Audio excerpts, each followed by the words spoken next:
Hola, ¿qué tal? Estoy trabajando en la traducción de mi último libro, que está inspirado acá en Ensenada, Baja California, acá cerca del océano.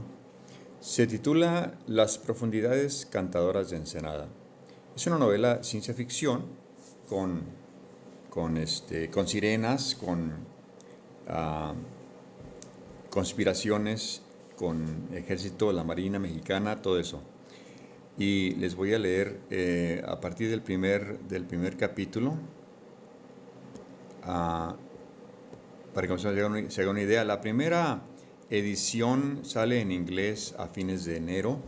La traducción esta que estoy trabajando ya no saldrá como hasta por allá en junio del año que entra. Pero muchas gracias por seguir los pasos. Como escritor uno se muere de hambre, le diré, porque no se venden mucho los libros, pero es bonito ser creativo, es bonito. Pues el capítulo uno, tengo unas páginas de que quiero compartirles. El zumbido de Ensenada. El Pacífico frente a la costa de Ensenada siempre ha sido una sinfonía para quienes vivían a su ritmo. Durante generaciones, los pescadores habían navegado por sus estados de ánimo con el oído atento a los sutiles cambios del agua, los cantos de las aves marinas, el lejano gemido de los cargueros, la voz del océano era un lenguaje familiar, una reconfortante cacofonía de sonidos naturales que hablaban de abundancia, de peligro, del poder puro y puro de las profundidades, pero últimamente una nota disonante se había colado en este antiguo coro. Comenzó como un susurro, un zumbido sordo que parecía vibrar no solo en el agua, sino en la estructura misma de los barcos pesqueros. Luego se intensificó. Era un sonido sin igual, un zumbido profundo y resonante que parecía emanar del propio fondo del océano, a kilómetros de la costa, en las oscuras y aplastantes profundidades. No se trataba de una anomalía geológica, de un temblor sísmico que los viejos marinos pudieran identificar fácilmente. Era demasiado regular, demasiado estructurado. Poseía una cualidad armónica, una serie de frecuencias entrelazadas que pulsaban con una regularidad inquietante. Al principio, se descartó como una interferencia, un fallo en el equipo de sonar, cada vez más sofisticado e indispensable para la pesca moderna, pero la interferencia persistió, creciendo en intensidad y complejidad, y comenzó a tener efectos tangibles. Los delicados conjuntos de sonares, diseñados para localizar bancos de atún o los sutiles contornos del fondo marino, parpadeaban erráticamente, mostrando lecturas fantasmas, o peor aún, sumiéndose en un silencio absoluto e inquietante. Las redes, meticulosamente calibradas para una pesca de arrastre óptima, se enredaban de forma inexplicable, como atrapadas por corrientes invisibles o guiadas por una inteligencia extraterrestre. Una inquietud creciente se apoderó de la comunidad pesquera. Sus medios de vida, inextricablemente ligados a los patrones predecibles del océano, se veían perturbados por algo nuevo, algo que no podían comprender. Los susurros se convirtieron en discusiones preocupadas en las cantinas, y las historias de un sonido fantasma se transmitían de barco en barco.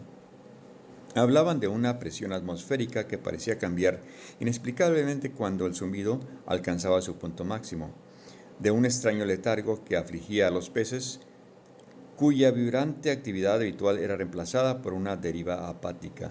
La familiar Sinfonía del Pacífico había sido invadida por una melodía extraña, proyectando una sombra de inquietud sobre la soleada costa de Ensenada. Para la doctora Valentina Ortiz, estos susurros eran los ecos de una búsqueda larga y a menudo solitaria. Su vida giraba en torno al mundo invisible del sonido bajo las olas.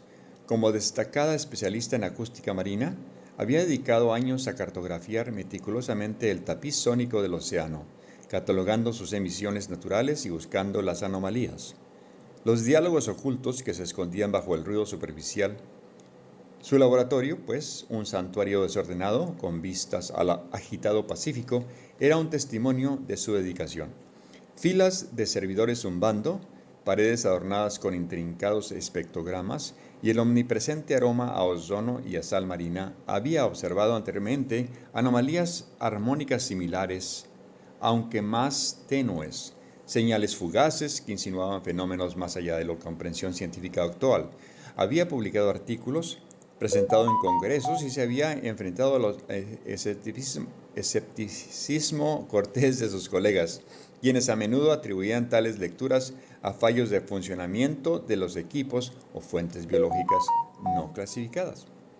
El zumbido que emanaba de las profundidades de Ensenada era diferente.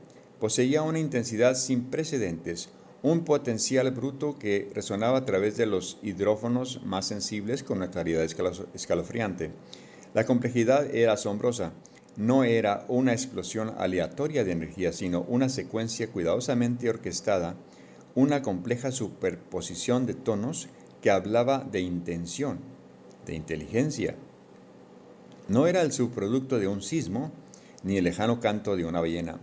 Era algo vasto, algo colosal, algo que hablaba en un idioma que sus instrumentos apenas comenzaban a descifrar. Insinuaba una presencia mucho más significativa de lo imaginado. Un leviatán agitándose en el abismo, su voz amplificada hasta tal punto que podía perturbar la esencia misma del familiar paisaje sonoro del océano.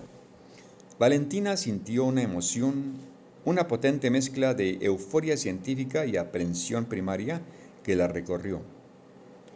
Años de investigación meticulosa, de teorías descartadas y trasnochadas alimentadas por un café tibio, culminaban en ese momento.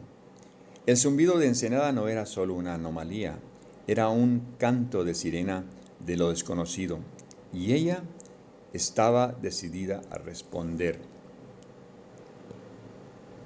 Para Alejandro, o Alex Navarro, como se le conocía, el océano no era solo su fuente de sustento, era una extensión de su ser. Buceador libre de excepcional destreza y profundo conocimiento de las aguas de Ensenada, Alex navegaba por el mundo submarino con una gracia e intuición que pocos podían igualar. Entendía las corrientes, los arrecifes, las cuevas ocultas donde se congregaban los bancos de peces, el lenguaje silencioso del ecosistema submarino.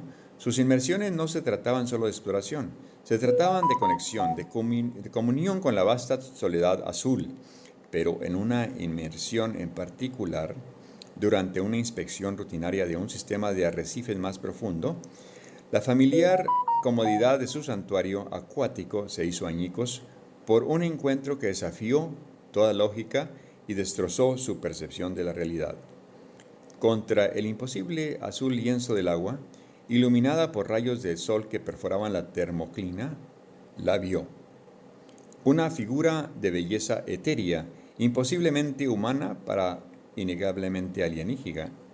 Su forma era fluida, sus movimientos gráciles, una criatura mítica hecha realidad, una sirena. Sus ojos, grandes y luminosos, se encontraron con los de él, y en ellos Alex vio no solo asombro, sino un profundo miedo y urgencia. No hablaba con palabras, no de la forma en que él las entendía, sino con una melodía, una serie de vibraciones sónicas que eludían sus oídos y resonaban directamente en su mente. Una cascada de emociones e imágenes. Era una advertencia, una premonición de peligro inminente, una súplica para que comprendiera. El encuentro fue fugaz, una visión onírica que se disolvió tan rápido como apareció, dejando a Alex sin aliento, con el corazón latiendo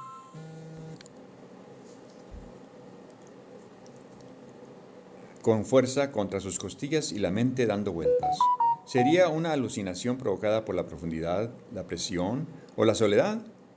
Cuestionó su cordura. Los cimientos mismos de su realidad se tambalearon hasta la médula, pero a medida que ascendía con los sentidos aún conmocionados por la visión espectral, una nueva intrusión descarnadamente real hizo añicos la magia persistente del encuentro, la oscura y metálica silueta de un submarino militar. Ahí los dejo con eso. Gracias. Hasta la próxima.